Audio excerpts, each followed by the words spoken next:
तो कहानी शुरू होती है प्राइड लैंड से, जहाँ सिम्बा की अब एक बेटी पैदा हो चुकी है जिसका नाम कियारा होता है। सिम्बा कियारा के साथ हंसी खुशी खेल रहा होता है। तभी उसे एक अजीब सी खुशबू महसूस होती है कि नाला कहीं पर फंस चुकी है।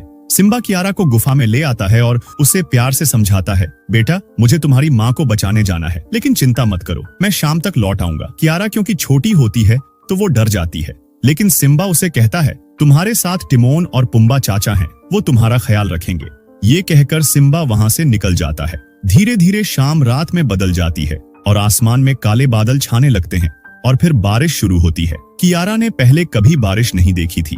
शेर वैसे भी पानी से डरते हैं, तो कियारा भी पानी को देखकर बहुत ज्यादा डर जाती है। माँ बाबा भी उसके पास नहीं थे। तभी गुफा में रफीकी आता है। उसे देखकर कियारा बहुत खुश हो जाती है, क्योंकि उसे उसके रफीकी दद्दू बहुत ज्यादा पसंद थे। वह रफीकी से कहती है कि मुझे पानी से बहुत डर लग रहा है।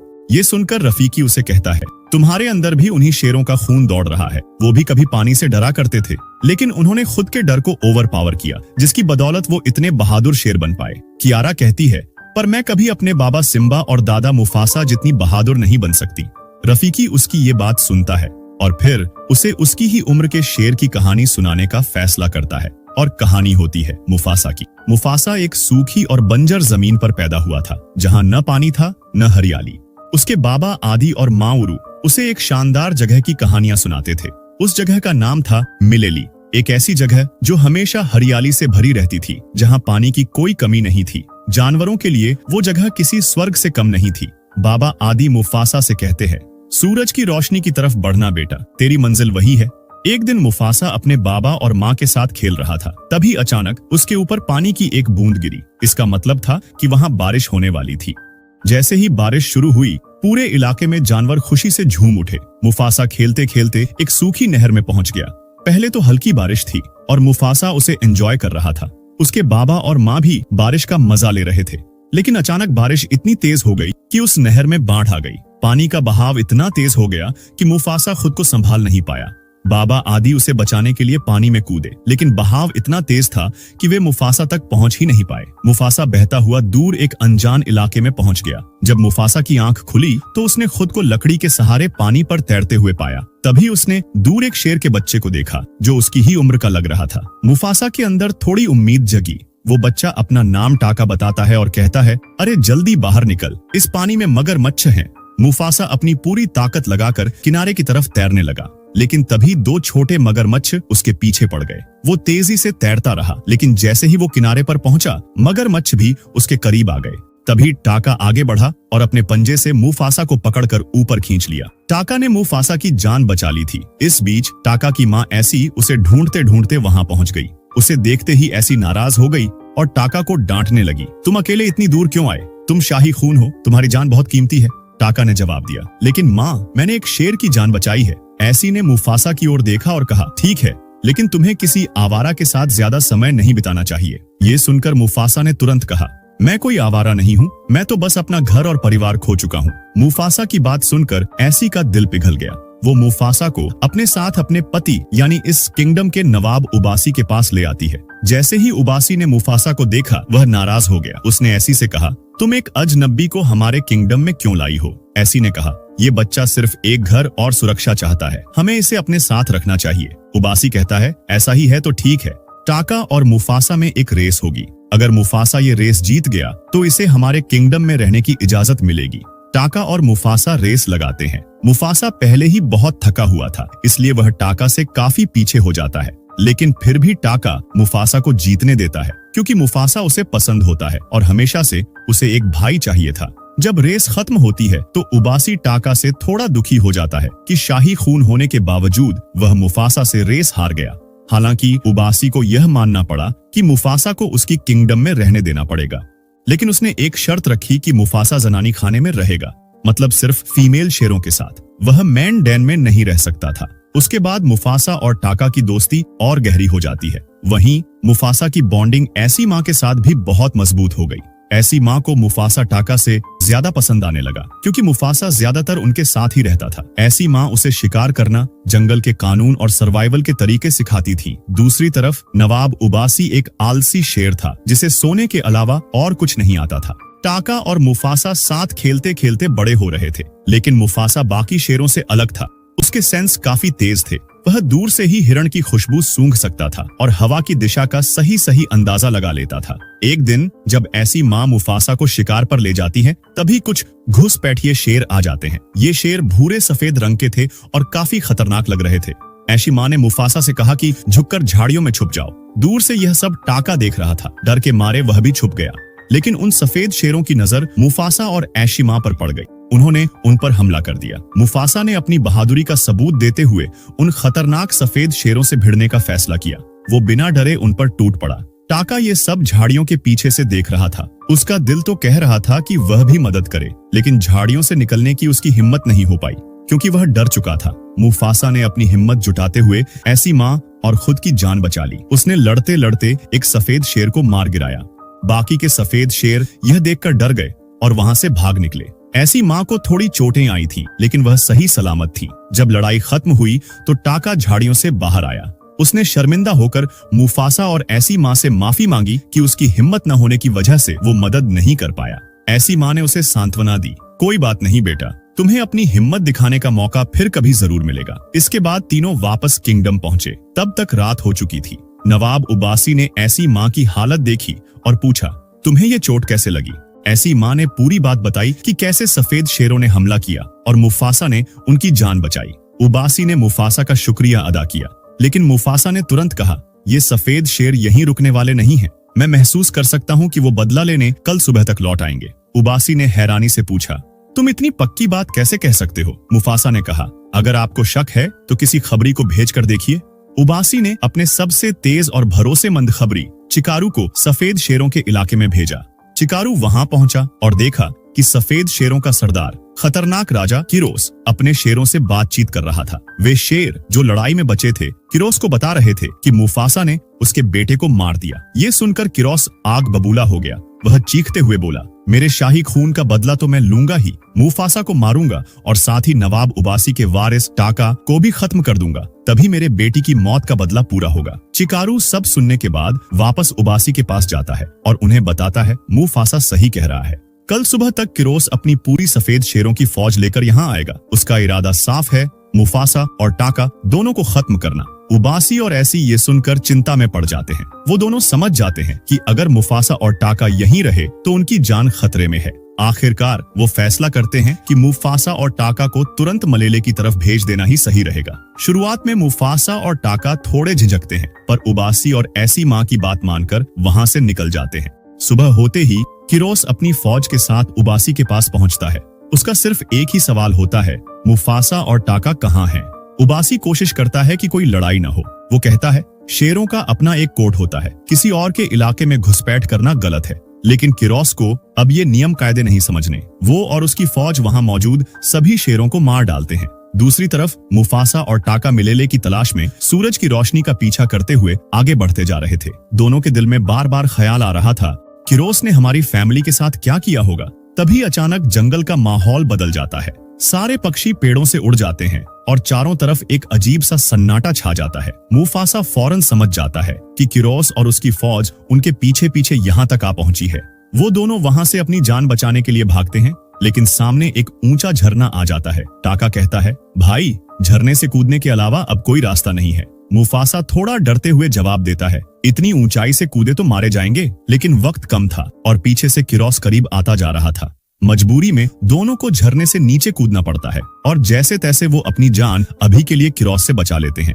झरने से कूदने के बाद मुफासा और टाका जैसे तैसे बच तो गए, लेकिन उनकी मुश्किलें खत्म नहीं हुई थी। ऊपर खड़ा किरोस गुस्से में चिल्ला रहा था, इन्हें खोज कर लाओ, मैं इन्हें किसी भी हाल में नहीं छोड़ूंगा। ये सुनकर मुफासा और टाका वहां से अपनी जर्नी जारी रखते हैं। अब रात हो चुकी थी। जंगल में सन्नाटा था। अचानक मुफासा पीछे मुड़कर देखता है और पाता है कि वो कोई और नहीं, एक शेरनी है। शेरनी का नाम था सराबी, जो असल में एक राजघराने की राजकुमारी थी। सराबी खुद भी जंगल में खो गई थी और उसके साथ उसका वफादार अंगरक्षक जाजू था। सराबी और जाजू के साथ जुड़ने से मुफासा और टाका का ग्रुप अब और भी मजबूत हो गया। लेकिन उनकी जर्नी में ट्विस्ट तब आया जब वो एक बड़े पेड़ के पास पहुंचे। पेड़ पर ढेर सारे बंदर रहते थे जो एक बंदर पर चिल्ला रहे थे। वो बंदर बाकी सबसे अलग था। उसके पास कुछ खास स्पिरिचुअल पावर्स थी जिनकी वजह से अक्सर चीते और तेंदुए उसे निशाना बनाते थे। सारे बंदरों ने मिलकर फैसला किया कि वो इस बंदर को अपने समूह से बाहर निकाल देंगे। वो बंदर, जिसका नाम रफीकी था, इस फैसले को बिना कोई बहस किए मान लेता है। अब वो अकेला था। रात के अंधेरे में जब मुफासा, टाका, सराबी और झांझू जंगल में चल रहे थे, तभी उनकी मुलाकात रफीकी से हुई। रफीकी को देखकर सभी चौंक गए क्योंकि वो बाकी बंदरों से बिल्कुल अलग दिखता था। मुफासा ने उससे पूछा, हम मिलेले जा रहे हैं, क्या तुम बता सकते हो कि ये रास्ता सही है? रफीकी ने अपनी स्पिरिचुअल पावर्स का इस्तेमाल किया और कहा, हाँ, तुम सही रास्ते पर हो। और क्योंकि अब वो खुद अकेला था, उसने भी उनके साथ चलने का फैसला किया। अब ये पांचों साथ में मिलेले की तरफ बढ़ रहे थे। मिलेले, जहां हर जानवर की ख्वाहिश थी पहुंचने की, क्योंकि वो किसी स्वर्ग से कम नहीं था। अगले दिन जब वो लोग वीराने में चल रहे होते हैं, टाका मुफासा के पास आता है और धीरे से कहता है, यार, मुझे शराबी से प्यार हो गया है। कोई ऐसा आइडिया दे जिससे मैं उससे अपने दिल की बात कह सकूं। मुफासा मुस्कुराते हुए कहता है, शराबी से कहो कि उसमें से फूलों की बेहद प्यारी खुशबू आती है। टाका थोड़ा हैरान होकर पूछता है, तुझे ये कैसे पता? मुफासा जवाब देता है, भाई, तू जानता है ना कि मेरी नाक बाकी शेरों से तेज है। टाका हिम्मत जुटाकर आगे बढ़ता है और शराबी से वही बात कहता है। शराबी उसकी बात सुनकर इम्प्रेस हो जाती है कि टाका ने उसकी खुशबू पहचान ली और दोनों आपस में बातें करते हुए आगे बढ़ने लगते हैं। कुछ दूर चलने पर अचानक उनकी नजर पड़ती है कि किरोस और उसकी फौज उनका पीछा करते हुए वहां तक पहुंच गई है। अब हालात ऐसे हो जाते हैं कि वो सभी फंस जाते हैं। तभी रफीकी की नजर हाथियों के झुंड पर पड़ती है। वो सोचता है, अगर हाथी इधर उधर भागने लगें तो शायद हम बच सकते हैं। रफीकी को एक मधुमक्खी का छत्ता दिखता है और उसका दिमाग तेज चलने लगता है। वो एक छड़ी उठाकर छत्ते को तोड़ देता है। जैसे ही मधुमक्खियां परेशान होती हैं, हाथी बौखलाकर भागने लगते हैं। इस भगदड़ में किरोस और उसकी फौज पीछे छूट जाती है, लेकिन तभी एक हाथी शराबी से टकरा जाता है और वो बेहोश हो जाती है। मुफासा, टाका, झांझू और रफीकी जल्दी से एक सुरक्षित जगह पर छिप जाते हैं। लेकिन जब मुफासा देखता है कि शराबी अब भी खतरे में है, तो वो बिना कुछ सोचे समझे हाथियों के झुंड के बीच कूद पड़ता है। बड़ी मुश्किल से वो शराबी को वहां से बचाकर वापस ले आता है। जब माहौल थोड़ा शांत हो जाता है और शराबी की आंखें खुलती हैं, तो वो धीरे से पूछती है, मुझे किसने बचाया?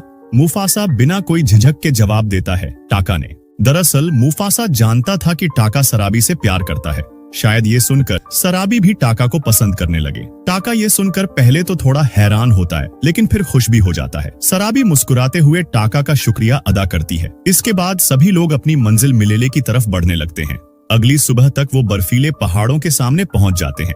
रफीकी अपनी स्पिरिचुअल पावर्स का इस्तेमाल करता है और कहता है, इन्हीं पहाड़ों के पीछे मिलेले है।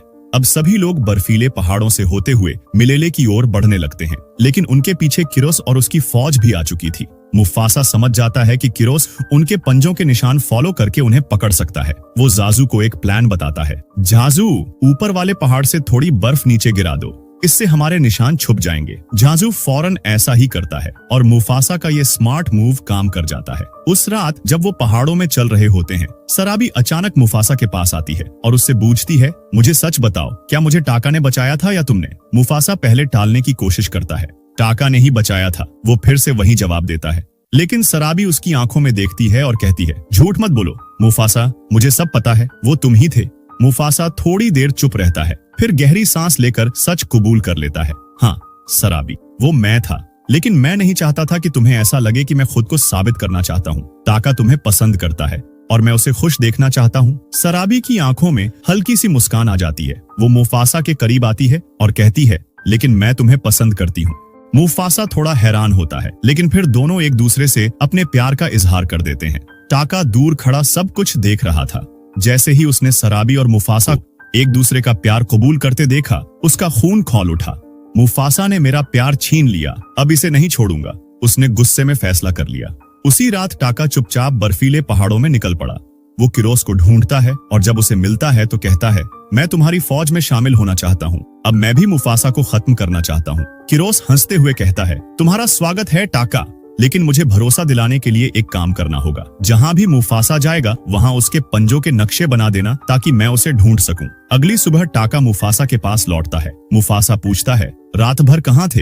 टाका बिना झिझके जवाब देता है, शिकार की तलाश में गया था, लेकिन कुछ नहीं मिला। मुफासा को उस पर शक नहीं होता। सभी फिर से सफर शुरू करते हैं और आखिरकार वो मिलेले पहुंच जाते हैं। मिलेले एक खूबसूरत हरा भरा राज्य था जहाँ सभी जानवर खुशी खुशी रहते थे। लेकिन जैसे ही मुफासा वहाँ पहुँचता है, बाकी जानवर डर जाते हैं। वो कहते हैं, तुम यहाँ से चले जाओ, किरोस तुम्हें ढूंढ रहा है और अगर वो यहाँ आया तो हमारी जान खतरे में पड़ जाएगी। मुफासा उन्हें जवाब देता है, चिंता मत करो, हमने कोई निशान नहीं छोड़ा, किरोस यहाँ तक नहीं आ सकता। लेकिन तभी पीछे से दहाड़ने की आवाज आती है। सभी चौंक कर पीछे मुड़ते हैं और देखते हैं कि किरोस अपनी पूरी फौज के साथ मिलेले पहुंच चुका है। मुफासा हैरान रह जाता है, ये कैसे हो सकता है? किरोस कहता है, यह सब तुम्हारे भाई टाका की वजह से हुआ है। उसने हर जगह तुम्हारे पंजों के नक्शे बनाए ताकि मैं तुम्हें ढूंढ सकूं। मुफासा को यकीन नहीं होता कि टाका उसे धोखा दे सकता है, लेकिन सच्चाई यही है। जब किरोस और मुफासा की जबरदस्त लड़ाई शुरू होती है तो जंगल के बाकी जानवर भी किरोस की फौज से भिड़ जाते हैं। मुफासा और टाका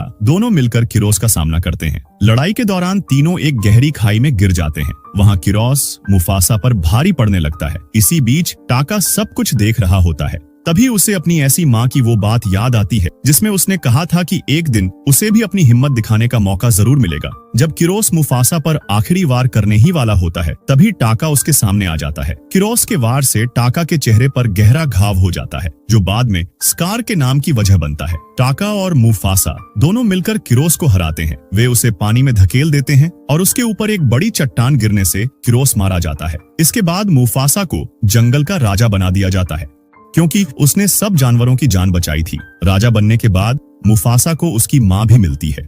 वह उसे बच्चे से बड़े के रूप में देखकर बेहद खुश होती है।